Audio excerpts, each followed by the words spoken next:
വളരെ പ്രധാനപ്പെട്ട ഒരു കാര്യം കൂടി, സംസ്ഥാന സർക്കാരിന്റെ നേരിട്ടുള്ള ഇടപെടൽ കൂടി ഉണ്ടാവുകയാണ്. മന്ത്രി വീണ ജോർജ് കുവൈറ്റിലേക്ക് തിരിക്കാനാണ് തീരുമാനമുണ്ടായിരിക്കുന്നത്. മലയാളികളടക്കം നിരവധി പേർ ദുരന്തത്തിൽ കുടുങ്ങിയ പശ്ചാത്തലത്തിലാണ് ഇത്തരമൊരു തീരുമാനമുണ്ടാവുന്നത്.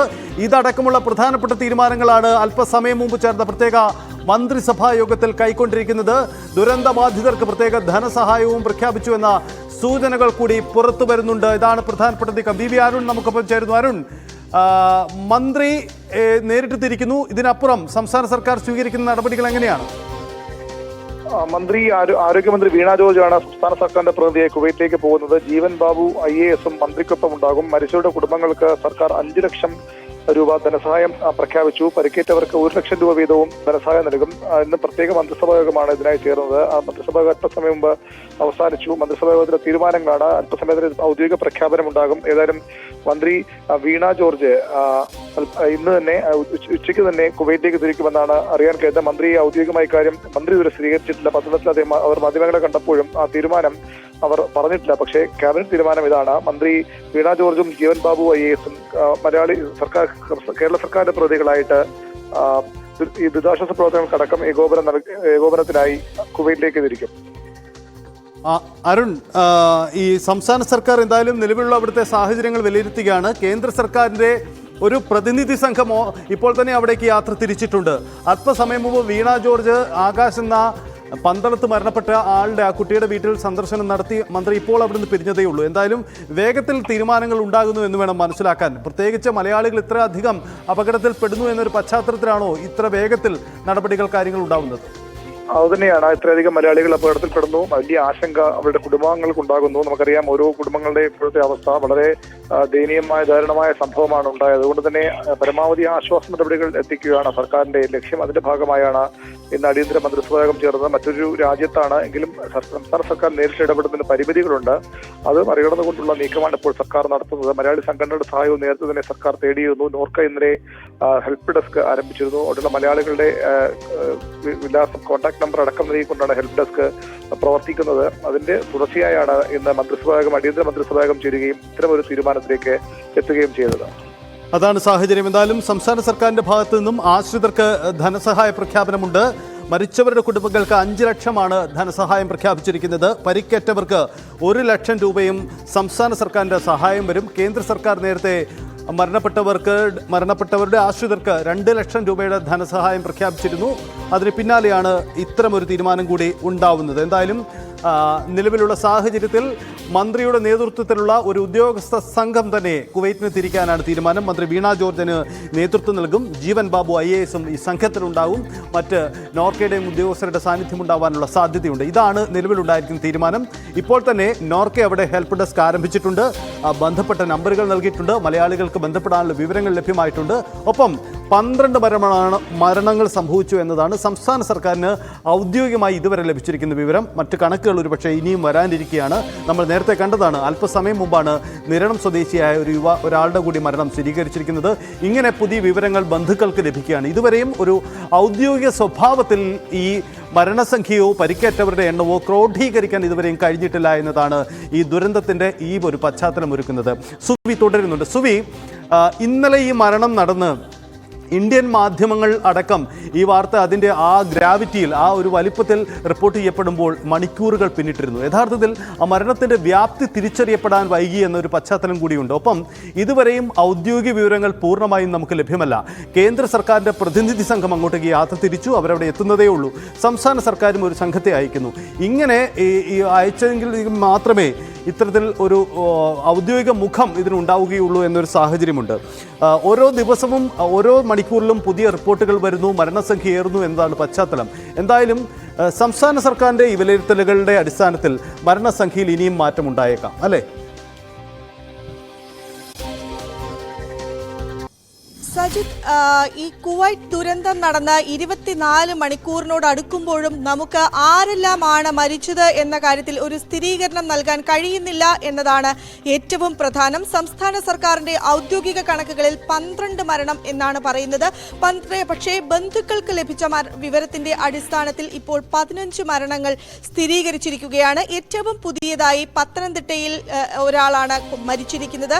പത്തനംതിട്ടയിൽ മരിച്ചവരുടെ എണ്ണം 5ലേക്ക് ഉയർന്നിരിക്കുകയാണ്. മരിച്ചിരിക്കുകയാണ്. പത്തനംതിട്ട നിരണം സ്വദേശി മാത്യു ആണ് മരിച്ചിരിക്കുന്നത്. ഈ മാത്യു തോമസിന്റെ മരണം സ്ഥിരീകരിച്ചിരിക്കുന്നത് ആരോഗ്യമന്ത്രി വീണ ജോർജ് തന്നെയാണ്. അപ്പോഴും സംസ്ഥാന സർക്കാരിന്റെ കണക്കിൽ 12 മരണം എന്നാണ് പറയുന്നത്. അത് കേന്ദ്ര സർക്കാർ ആകട്ടെ സംസ്ഥാന സർക്കാർ ആകട്ടെ ഈ മരണങ്ങൾ എന്ന് തന്നെയാണ് പറയുന്നത്. കൃത്യമായ ഒരു വിവരത്തിലേക്ക് ഇരു സർക്കാരുകൾക്കും എത്താൻ കഴിയുന്നില്ല എന്നത് തന്നെയാണ് ഒരു വസ്തുത. ഒരു കടലിനപ്പുറം കിടക്കുന്ന രാജ്യമാണ്. പ്രവാസികൾ ഏറ്റവും അധികം ജോലി ചെയ്യുന്ന സാഹചര്യമുണ്ട്. ഏറ്റവും അധികം വരുമാനം ഇന്ത്യയിലേക്ക് അല്ലെങ്കിൽ കേരളത്തിലേക്ക് കൊണ്ടുവരുന്ന രാജ്യങ്ങളിൽ ഒന്നുകൂടിയാണ് കുവൈറ്റ്. ആ കുവൈറ്റിൽ വലിയൊരു ദുരന്തം നടന്നിട്ട് എത്ര പേർ മരിച്ചു, ആരെല്ലാമാണ് മരിച്ചത് എന്നത് സംബന്ധിച്ച ഒരു കൃത്യമായ വിവരങ്ങൾ ലഭ്യമാവുന്നില്ല എന്നത് വലിയ ആശങ്കയുണ്ടാക്കുന്നു. ബന്ധുക്കളെ ദുഃഖത്തിൽ ആഴ്ത്തുന്നു. ആശങ്കയുടെ മണിക്കൂറുകൾ ഏറിക്കൊണ്ടിരിക്കുന്നു എന്ന് തന്നെ നമുക്ക് പറയേണ്ടി വരും. ഓരോ മണിക്കൂറിലും മരണം സ്ഥിരീകരിച്ചു കൊണ്ടിരിക്കുന്ന ഒരു സാഹചര്യമാണ്. ഏതായാലും രാജ്യത്തിന്റെ കേന്ദ്ര സഹമന്ത്രി കീർത്തിവർദ്ധൻ സിംഗ് അവിടേക്ക് പുറപ്പെട്ടിട്ടുണ്ട്. അല്പസമയത്തിനകം അദ്ദേഹം അവിടെ എത്തും. ഒപ്പം വീണ ജോർജ്, ആരോഗ്യമന്ത്രി വീണ ജോർജും ജീവൻ ജോബ് IAS അവരും ഉൾപ്പെടെയുള്ള പ്രതിനിധി സംഘം കേരളത്തിൽ നിന്നും പോകുന്നു എന്ന വിവരം കൂടി ലഭ്യമാകുന്നു. ഏതായാലും വലിയൊരു ദുരന്തം നടന്നിട്ട് 24 മണിക്കൂറുകളിലേക്ക് അടുക്കുമ്പോഴും കൂടുതൽ വിവരങ്ങൾ ലഭ്യമായി വരുന്നതേ ഉള്ളൂ എന്നതാണ് യാഥാർത്ഥ്യം. വരും മണിക്കൂറുകളിലും ഈ മരണം, അതായത് പ്രവാസി സംഘടനകളും മറ്റുമായി വിവരങ്ങൾ തേടുന്നുണ്ട് എങ്കിൽ കൂടിയും വിവരങ്ങൾ വളരെ വൈകി മാത്രമാണ് ലഭിക്കുന്നത്. അതിൻ്റെ ഗ്രാവിറ്റിയിൽ വലിയ തോതിൽ വലിയ ഒരു ദുരന്തമാണ് സംഭവിച്ചത്. അതിൻ്റെ ഒരു വ്യാപ്തിയിൽ തന്നെ മാധ്യമങ്ങളെല്ലാം തന്നെ ആ വാർത്ത കൈകാര്യം ചെയ്യുകയും ചെയ്തിട്ടുണ്ട്. കുവൈറ്റ് സർക്കാരിൻ്റെ ഇടപെടലും കാര്യക്ഷമമായി തന്നെ ഉണ്ടായി എന്ന് നമുക്ക് പറയാം. ഒപ്പം മരിച്ചവർ ആരെല്ലാമാണ് മരിച്ചത്, ഇപ്പോഴും മരണസംഖ്യ ഉയരുന്നു എന്നാണ്. കുവൈറ്റിലേക്ക് വിളിച്ച് ചോദിക്കുമ്പോൾ നമ്മൾ പറയുന്നത് മലയാളികളുടെ എണ്ണം ഇനിയും കൂടാനുള്ള സാധ്യതയുണ്ട് എന്നാണ്. 196 പേരാണ് അവിടെ താമസിച്ചിരുന്നത്. അതിൽ ഇപ്പോൾ 49 പേരുടെ മരണമാണ് സ്ഥിരീകരിച്ചിരിക്കുന്നത്. അതിൽ ഫിലിപ്പീനുകളുണ്ട്, പാകിസ്ഥാനികൾ ഉൾപ്പെടെയുള്ളവരുണ്ട്. 42 പേർ ഇന്ത്യക്കാരാണ്. ഇപ്പോൾ 15 പേർ മലയാളികളാണ് എന്നും സ്ഥിരീകരിക്കാനായി. ബാക്കി ഉള്ളവർ ആരെല്ലാമാണ് എന്നൊരു സ്ഥിരീകരണത്തിലേക്കാണ് ഇനി എത്തേണ്ടത്. ആശങ്കയുടെ മണിക്കൂറുകൾ തുടരുന്നു എന്നതാണ് യാഥാർത്ഥ്യം. ശരണ്യ കൂടിയുണ്ട്. ശരണ്യ, ഈ പത്തനംതിട്ട ജില്ലയിൽ നിരണം സ്വദേശിയായ ഒരാളുടെ കൂടി മരണം സ്ഥിരീകരിക്കുന്നു എന്ന ചിത്രം എന്നൊരു സാഹചര്യം വരുന്നു. എന്താണ് കുടുംബത്തിന് ലഭിക്കുന്ന വിശദാംശങ്ങൾ? അങ്ങനെയെങ്കിൽ മരണസംഖ്യയിൽ ഇനിയും മാറ്റമുണ്ടാകുന്നു അല്ലേ? സജിത്ത്, പത്തനംതിട്ട ജില്ലയിൽ നിന്ന് ഇപ്പോൾ 5 പേരുടെ മരണമാണ് സ്ഥിരീകരിച്ചിട്ടുള്ളത്. ഇപ്പോൾ ആരോഗ്യമന്ത്രി അവിടെ കുവൈറ്റിൽ മരണപ്പെട്ട ആകാശിന്റെ വീട്ടിൽ സന്ദർശനം നടത്തിയിരുന്നു. സന്ദർശന ശേഷമാണ് ആരോഗ്യമന്ത്രിയുടെ ഭാഗത്ത് നിന്ന് സ്ഥിരീകരണം ഉണ്ടായിട്ടുള്ളത്. പത്തനംതിട്ട ജില്ലയിൽ നിന്ന് 5 മരണം ഉണ്ടായിട്ടുണ്ട് എന്നുള്ളത് ഇപ്പോൾ നമുക്ക് ലഭ്യമാകുന്നത്. നിരണം സ്വദേശി മാത്യു തോമസിന്റെ മരണം, 53-കാരനായ നിരണം സ്വദേശി മാത്യു തോമസിന്റെ മരണം കൂടിയാണ് ഇപ്പോൾ ആരോഗ്യമന്ത്രി സ്ഥിരീകരിച്ചിട്ടുള്ളത്. ഈ മാത്യുവിനെ കൂടാതെ പത്തനംതിട്ട ജില്ലയിൽ നിന്ന് മറ്റ് 4 പേരുടെ മരണം കൂടി സ്ഥിരീകരിച്ചിട്ടുണ്ടായിരുന്നു. അതിൽ പ്രധാനപ്പെട്ട മുരളീധരൻ നായർ വാഴമുറ്റം സ്വദേശിയാണ്. ഒപ്പം തന്നെ ആകാശ് നായർ, നമ്മളിപ്പോ കുറച്ച് നേരത്തെ മന്ത്രി സന്ദർശിച്ച വീട്ടിലെ ആളാണ്. 31 വയസ്സുകാരനായ ആകാശിന്റെ മരണം ഇന്നലെ തന്നെ സ്ഥിരീകരിച്ചിരുന്നു. ഷിജു വർഗീസ് അട്ടച്ചക്ക സ്വദേശിയാണ്. അദ്ദേഹം കോന്നിയാണ് അദ്ദേഹത്തിന്റെ സ്ഥലം. ഒപ്പം തന്നെ തോമസ് സി ഉമ്മൻ തിരുവല്ല സ്വദേശി. കുറച്ചു നേരത്തെയാണ് തോമസ് സി ഉമ്മന്റെ മരണം സ്ഥിരീകരിച്ചത്. അതിന് പിന്നാലെയാണ് ഇപ്പോൾ പുതിയ ഒരു മരണ വാർത്ത കൂടി പുറത്തേക്ക് വരുന്നത്. മാത്യു തോമസ് എന്ന നിരണം സ്വദേശിയായ 53-കാരൻ കൂടി ഇന്നലെ കുവൈറ്റിൽ ഉണ്ടായ തീപിടുത്തത്തിൽ മരണപ്പെട്ടു എന്നുള്ള. ശരണ്യ, ഒന്ന് തുടരുക. മന്ത്രി പി രാജീവ് ഈ ദുരന്ത വിഷയത്തിൽ സർക്കാർ സ്വീകരിച്ച നടപടികൾ വിശദീകരിക്കുന്നു. അദ്ദേഹത്തിന്റെ വാക്കുകൾ. ഇതെല്ലാം തന്നെ ഏകോപിപ്പിക്കാനാണ് ശ്രമിക്കുന്നത്. അതെ, ഇപ്പൊ പരിക്ക് പറ്റിയവരിൽ സ്വാഭാവികമായിട്ടും തീപിടുത്തമാകുമ്പോൾ അതിന്റെ എല്ലാവർക്കും അറിയാലോ, കുറച്ച് അപകട സാധ്യത കൂടുതലുള്ളതാണ്. അപ്പോ എല്ലാവരും രക്ഷപ്പെടണം എന്നാണ് നമ്മൾ എല്ലാവരും ആഗ്രഹിക്കുന്നത്. അതിനാവശ്യമായ ചികിത്സാ സൗകര്യങ്ങൾ അവിടെ ഉറപ്പുവരുത്തുന്നുണ്ട്. മുഖ്യമന്ത്രി തന്നെ ഇന്നലെ യൂണിയൻ ഗവൺമെന്റിനോട് ആവശ്യപ്പെട്ടിരുന്നു. യൂണിയൻ ഗവൺമെന്റ് ഉടൻ തന്നെ ഇടപെട്ടിട്ടുണ്ട്. അപ്പൊ അവരുമായി ചേർന്ന് തന്നെ കേരളം ഈ കാര്യങ്ങൾ കൈകാര്യം ചെയ്യാനാണ് ഉദ്ദേശിക്കുന്നത്.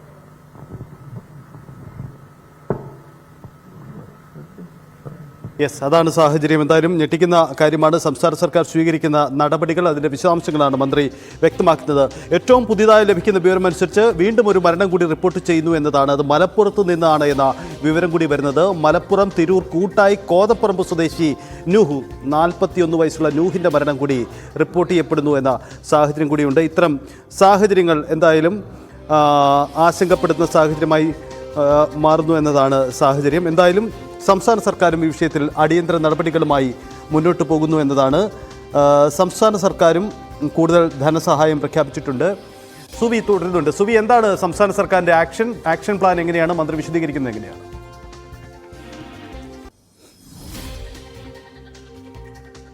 കേന്ദ്ര സംഘത്തിന് പിന്നാലെ ഇപ്പോൾ സംസ്ഥാന സർക്കാരിന്റെ പ്രതിനിധി സംഘം കൂടെ കുവൈറ്റിലേക്ക് തിരിക്കുകയാണ്. ഏറ്റവും കൂടുതൽ മലയാളികളുള്ള കുവൈറ്റിലേക്ക് ആരോഗ്യമന്ത്രി വീണ ജോർജിന്റെ നേതൃത്വത്തിലുള്ള സംഘമാണ് പുറപ്പെടുന്നത്. ജീവൻ ജോബ് IAS ഉൾപ്പെടെയുള്ളവർ ഈ സംഘത്തിലുണ്ട്. പ്രധാനപ്പെട്ട കാര്യം ഈ മലയാളികളുടെ സുരക്ഷ, അതുമായി ബന്ധപ്പെട്ട് ആർക്കെല്ലാമാണ് പരിക്കേറ്റത്, മൃതദേഹങ്ങൾ എത്രയും പെട്ടെന്ന് നാട്ടിലേക്ക് അയക്കുക എന്നീ കാര്യങ്ങൾ ഏകോപിപ്പിക്കുന്നതിനു വേണ്ടിയാണ് വീണ ജോർജിന്റെ നേതൃത്വത്തിലുള്ള സംഘം പുറപ്പെടുന്നത് എന്നാണ് നമുക്ക് മനസ്സിലാക്കാൻ സാധിക്കുന്നത്. ഒപ്പം ഇത് മന്ത്രിസഭാ യോഗമാണ് ഇത് സംബന്ധിച്ച തീരുമാനം എടുത്തത്. മരിച്ചവരുടെ കുടുംബത്തിന് 5 ലക്ഷം രൂപ ധനസഹായം പ്രഖ്യാപിച്ചിട്ടുണ്ട്. 1 ലക്ഷം പരിക്കേറ്റവരുടെ കുടുംബത്തിനും സഹായധനം പ്രഖ്യാപിച്ചിട്ടുണ്ട്. മന്ത്രി പുറപ്പെടും എന്ന വിവരം മാത്രമാണ് ഇപ്പോൾ ലഭ്യമായിട്ടുള്ളത്. എപ്പോഴാണ് പുറപ്പെടുക എന്നത് സംബന്ധിച്ചൊരു വ്യക്തതയിലേക്ക് വന്നിട്ടില്ല. ഇത് സംബന്ധിച്ച പ്രതികരണം ആരോഗ്യമന്ത്രിയിൽ നിന്ന് തേടുമ്പോൾ ലഭിച്ച വിവരം മന്ത്രി ഇക്കാര്യം അറിഞ്ഞിട്ടില്ല എന്നൊരു വിവരമാണ് അറിഞ്ഞത്. സ്വാഭാവികമായും മന്ത്രിസഭാ യോഗത്തിൽ പങ്കെടുത്തിട്ടില്ല. അതുകൊണ്ട് തന്നെ ആ വിവരം അവർ അറിഞ്ഞിട്ടുണ്ടാകില്ല. ഏതായാലും ഇന്ന് വൈകിട്ടത്തോടു കൂടിയെങ്കിലും ആരോഗ്യമന്ത്രിയുടെ നേതൃത്വത്തിലുള്ള സംഘം കുവൈറ്റിലേക്ക് പോകും എന്ന് നമുക്ക് പ്രതീക്ഷിക്കാം. അങ്ങനെയെങ്കിൽ അടിയന്തരമായ ഇടപെടലുകൾ മലയാളികളുടെ കാര്യത്തിൽ ഉണ്ടാകും എന്ന് തന്നെ നമുക്ക് പ്രതീക്ഷിക്കാം. സ്വാഭാവികമായും ഈ മൃതദേഹങ്ങൾ ഇപ്പോൾ നിലവിൽ 15 പേരുടെ മരണമാണ് സ്ഥിരീകരിച്ചിരിക്കുന്നത്. ഏറ്റവും ഒടുവിലായി വന്നിരിക്കുന്നത് പത്തനംതിട്ടയിലാണ്. പത്തനംതിട്ടയിൽ 5 പേർ, മരിച്ചവരുടെ എണ്ണം 5 ആയി ഉയരുന്നു എന്ന ദുഃഖകരമായ ഒരു സാഹചര്യമാണുള്ളത്. നിരണം സ്വദേശിയായ മാത്യു തോമസ് ആണ് മരിച്ചിരിക്കുന്നത്. ഒപ്പം തന്നെ ഇന്ന് രാവിലെയാണ്, നേരത്തെ ഇന്നലെ വരെ നമ്മൾ 11 മലയാളികൾ മരിച്ചു എന്ന സാഹചര്യമാണെങ്കിൽ ഇന്ന് രാവിലെയാണ് 12, 13, 14, 15ലേക്ക് മരണസംഖ്യ ഉയർന്നിരിക്കുന്നത്. അതിൽ മലപ്പുറം തിരൂർ സ്വദേശി കൂട്ടായി കോതപ്പറമ്പ് സ്വദേശി നൂഹ് 41 വയസ്സുകാരനാണ്. മത്സ്യത്തൊഴിലാളി കുടുംബമാണ്. നമ്മളിവിടെ എടുത്തു പറയേണ്ടത്, ഈ പ്രവാസികളായി പോയിരിക്കുന്നവരെല്ലാം തന്നെ ഒരു മധ്യവർഗ കുടുംബത്തിൽപ്പെട്ടവരാണ്, അല്ലെങ്കിൽ ഏറ്റവും താഴെ തട്ടിൽ ജീവിക്കുന്നവരാണ് എന്നാണ്. ജീവിത പ്രാരാബ്ധങ്ങൾ തീർക്കുന്നതിന് വേണ്ടിയാണ് ഇവർ കടൽ കടന്ന് ഒരു മറുനാട്ടിൽ എത്തിയിരിക്കുന്നത്. അവിടെയാണ് അവർക്കൊരു ദുരന്തമുണ്ടായിരിക്കുന്നത്. തൊഴിലാളി ക്യാമ്പാണ്. അത് നമ്മൾ എടുത്തു പറയുമ്പോൾ മറ്റൊരു പ്രധാനപ്പെട്ട കാര്യം എന്ന് പറയുന്നത്, ഈ തൊഴിലാളികളുടെ ഈ ഒരു ക്യാമ്പ് എന്ന് പറയുന്നത് ഈ മലയാളിയുടെ ഉടമസ്ഥതയിലുള്ള KG എബ്രഹാം എന്ന് പറയുന്ന മലയാളിയുടെ ഉടമസ്ഥതയിലുള്ള സ്ഥാപനത്തിൽ ജോലി ചെയ്യുന്നവരാണ്. ഈ കുടുംബങ്ങൾക്കൊപ്പം, ഈ തൊഴിലാളികൾക്കൊപ്പം നിൽക്കും എന്ന് ഈ കമ്പനി പറയുന്നുണ്ടെങ്കിൽ പോലും സുരക്ഷാ മാനദണ്ഡങ്ങൾ ഇല്ലാതെയാണ് അവിടെ താമസ സൗകര്യം ഏർപ്പെടുത്തിയിരിക്കുന്നത് എന്നത് സംബന്ധിച്ച വിവരങ്ങളും പുറത്തുവരുന്നുണ്ട്. ഈ കുവൈറ്റ് മന്ത്രാലയം ഇത് സംബന്ധിച്ച അന്വേഷണത്തിന് ഉത്തരവിട്ടിട്ടുണ്ട്. പ്രധാനമായും പറയുന്നത് ഷോർട്ട് സർക്യൂട്ടാണ് ഈ അപകടം ഉണ്ടാക്കിയത്. അവിടെ ചെറിയ തോതിലുള്ള 2 ഡസൻ സിലിണ്ടറുകൾ, ഗ്യാസ് സിലിണ്ടറുകൾ ഉണ്ടായിരുന്നു. അത് പൊട്ടിത്തെറിക്കുകയും പരക്കുകയും ചെയ്തു എന്നൊരു വിവരവും പുറത്തേക്ക് വരുന്നുണ്ട്. ഏതായാലും ആ കാര്യത്തിൽ എന്താണ് യഥാർത്ഥത്തിൽ സംഭവിച്ചത് എന്നത് സംബന്ധിച്ചൊരു വിശദീകരണത്തിലേക്ക് എത്തുന്നേ ഉള്ളൂ. ഒപ്പം എടുത്തു പറയേണ്ട മറ്റൊരു പ്രധാനപ്പെട്ട കാര്യം എന്ന് പറയുന്നത് ഇവരുടെ താമസ സൗകര്യ സ്ഥലമാണ്. ഈ താമസ സൗകര്യ സ്ഥലങ്ങൾ, മുറികൾ, ഒരു മുറിയിൽ 3 പേർ ഉണ്ടായിരുന്നു എന്നാണ് നമ്മളോട് സംസാരിച്ചവർ പറയുന്നത്. ആ മുറികളെല്ലാം പാർട്ടിഷൻ ചെയ്തിരിക്കുന്നത്, വേർതിരിച്ചിരുന്നത് എളുപ്പം കത്താവുന്ന വസ്തുക്കൾ ഉപയോഗിച്ചാണ്. അതാണ് കൂടുതൽ മരണങ്ങൾ ഉണ്ടാകാൻ കാരണം എന്ന തരത്തിലുള്ള ഒരു വിശദീകരണം കൂടെ നമുക്ക് അവിടുത്തെ മാധ്യമങ്ങളിൽ നിന്ന് ലഭ്യമാകുന്നുണ്ട്. അതുകൊണ്ടാണ് മരണസംഖ്യ ഇത്രയധികം ഉയരാനുള്ള കാരണം. ഒപ്പം പുക ശ്വസിച്ചു, വെന്ത് മരിച്ചു. ഏറ്റവും ദാരുണമായ മരണമാണ് സംഭവിച്ചിരിക്കുന്നത്. ഏതായാലും ഈ സംഭവം നടന്ന് 24 മണിക്കൂറുകൾ പിന്നീട് അതാണ് സാഹചര്യം. എന്തായാലും ഒരു കാര്യം വ്യക്തമാണ്, കേന്ദ്ര സർക്കാരും പ്രത്യേക വിമാന അടക്കം സജ്ജീകരിക്കാനുള്ള ആലോചനകളിലേക്ക് കടക്കുന്നു എന്നതാണ്. അതിലൊരു സ്ഥിരീകരണം വരേണ്ടതുണ്ട്. എന്തായാലും മൃതദേഹങ്ങൾ നാട്ടിലെത്തിക്കാൻ വേണ്ടി പ്രത്യേക വിമാനം തയ്യാറാക്കുന്നു എന്നതാണ് സാഹചര്യം. അങ്ങനെയെങ്കിൽ നടപടിക്രമങ്ങൾ പൂർത്തിയാവുന്ന മുറയ്ക്ക് അത്തരം കാര്യങ്ങളും വേഗത്തിലുണ്ടാകുമെന്ന് പ്രതീക്ഷിക്കാം. ജി ശ്രീജിത്ത് കൂടി നമുക്കുണ്ട്, ഒപ്പമുണ്ട്. ശ്രീജിത്ത്, ഈ പത്തനംതിട്ട ജില്ല, കോട്ടയത്തിനോട് ചേർന്ന് കിടക്കുന്ന പത്തനംതിട്ടയിൽ മരണസംഖ്യ ഏറുകയാണ്, നിരവധി പേരുണ്ട്. ഈ കോട്ടയത്തിൻ്റെ മറ്റിടങ്ങളിൽ നിന്നെങ്കിലും സമാനമായ ആശങ്കപ്പെടുന്ന വാർത്തകൾ റിപ്പോർട്ട് ചെയ്യപ്പെടുന്നുണ്ടോ? എന്താണ് അവിടുത്തെ അവസ്ഥ ശ്രീജിത്ത്? സജിത്ത്, നിലവിൽ 2 പേരുടെ മരണമാണ് കോട്ടയം ജില്ലയിൽ നിന്നുള്ളത് എന്നതാണ് സ്ഥിരീകരിച്ചിട്ടുള്ളത്. ഇന്നലെ സ്റ്റെഫിന്റെ മരണം ഇന്നലെ തന്നെ പാമ്പാടി സ്വദേശിയുടെ സ്ഥിരീകരിച്ചിരുന്നു. ഇന്ന് രാവിലെയാണ് ഇത്തിത്താനം സ്വദേശി ശ്രീഹരിയുടെ മരണം സ്ഥിരീകരിച്ചത്. ഇളങ്കാവ് ദേവീക്ഷേത്രത്തിന് സമീപമാണ് ശ്രീഹരിയുടെ വീട്. ശ്രീഹരിയുടെ പിതാവ് ഈ കുവൈറ്റിൽ തന്നെ ഉണ്ടായിരുന്നു. അദ്ദേഹം ഇന്നലെ തന്നെ ഈ വിവരം അറിഞ്ഞിരുന്നതാണ്. പക്ഷേ നേരിട്ട് പോയി മൃതദേഹം തിരിച്ചറിഞ്ഞ ശേഷം ഇന്ന് രാവിലെ മാത്രമാണ് വീട്ടിൽ വിവരം അറിയിച്ചിട്ടുള്ളത്. ഈ 2ഇടത്തും 3 ആൺകുട്ടികളാണ് ഉള്ളത്. ഈ ശ്രീഹരി നടുവിലത്തെ കുട്ടിയാണ്. ശ്രീഹരിയുടെ കാര്യത്തിൽ ഈ മാസം 5-ാം തീയതി മാത്രം, ഏതാണ്ട് ഒരാഴ്ച തികയുമ്പോഴാണ് അവിടെ എത്തുന്നു, ജോലിക്ക് പ്രവേശിക്കുന്നു. അതിന് തൊട്ട് പിന്നാലെയാണ് മരണം ശ്രീഹരിയെ തേടി എത്തിയത് എന്നുള്ളതാണ് ഏറ്റവും ദുരന്തപൂർണമായ ഒരു വിഷയം. എന്തായാലും ഈ പിതാവ് പ്രദീപ് ഒരുപക്ഷെ ഇന്ന് വൈകുന്നേരത്തോടുകൂടി നാട്ടിലേക്ക് തിരിച്ച് എത്തും എന്നുള്ള വിവരമാണ് നമുക്ക് ഇപ്പോൾ ലഭ്യമാകുന്നത്. നാളെ വൈകുന്നേരം മൃതദേഹം എത്തിയേക്കുമെന്നുള്ള പ്രതീക്ഷയും അദ്ദേഹം കുടുംബത്തോട് പങ്കുവെച്ചതായാണ് നമുക്ക് അറിയാൻ സാധിച്ചത്. ഈ കുടുംബാംഗങ്ങൾ ആരും തന്നെ പ്രതികരിച്ചിട്ടില്ല. അവരെല്ലാം വലിയൊരു ഷോക്കിൽ തന്നെയാണ് ഉള്ളത്. നാട്ടുകാരും തൊട്ട അയൽവാസികളുടെ ഒക്കെ പ്രതികരണമാണ് നമുക്ക് ലഭിച്ചിട്ടുള്ളത്. സ്റ്റെഫിന്റെ കാര്യത്തിലും സമാനമാണ്. സ്റ്റെഫിന്റെ സഹോദരൻ കുവൈറ്റിലുണ്ട്. ഈ മൃതദേഹം കൊണ്ടുവരാനുള്ള ക്രമീകരണങ്ങൾ നടക്കുന്നു. മൃതദേഹത്തിനൊപ്പമാണ് അദ്ദേഹം ഫെബിൻ നാട്ടിലേക്ക് എത്തുക എന്നാണ് അറിയിക്കുന്നത്. നാട്ടിൽ മറ്റാരുമില്ല. ഈ ഒരു സഹോദരനുള്ളത് ഇസ്രായേലിലാണ്. ഈ അച്ഛനും അമ്മയും മാത്രമാണ് ഇവിടെ പാമ്പാടിയിലെ വീട്ടിൽ ഉള്ളത്.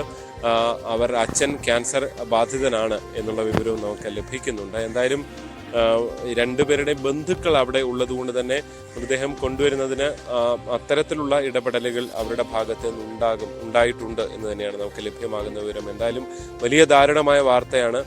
സജിത്ത് നേരത്തെ ചൂണ്ടിക്കാണിച്ച പോലെ മറ്റെവിടെ നിന്നും കോട്ടയത്ത് നിന്ന് അത്തരം വിവരങ്ങൾ പുതുതായി വന്നിട്ടില്ല. അങ്ങനെ ഉണ്ടാകാതിരിക്കട്ടെ എന്നുള്ള ഒരു പ്രാർത്ഥനയിൽ തന്നെയാണ് ഈ നാടൊക്കെ ഒന്നാകെ ഉള്ളത്. എന്തായാലും വലിയ ഷോക്കിലാണ് ഈ മനുഷ്യരെല്ലാവരും. സ്റ്റെഫിനെ സംബന്ധിച്ച് ഒരു വീട് പുതുതായി വെച്ചിട്ടുണ്ട്. 6 മാസം മുമ്പ് വന്നിരുന്നു.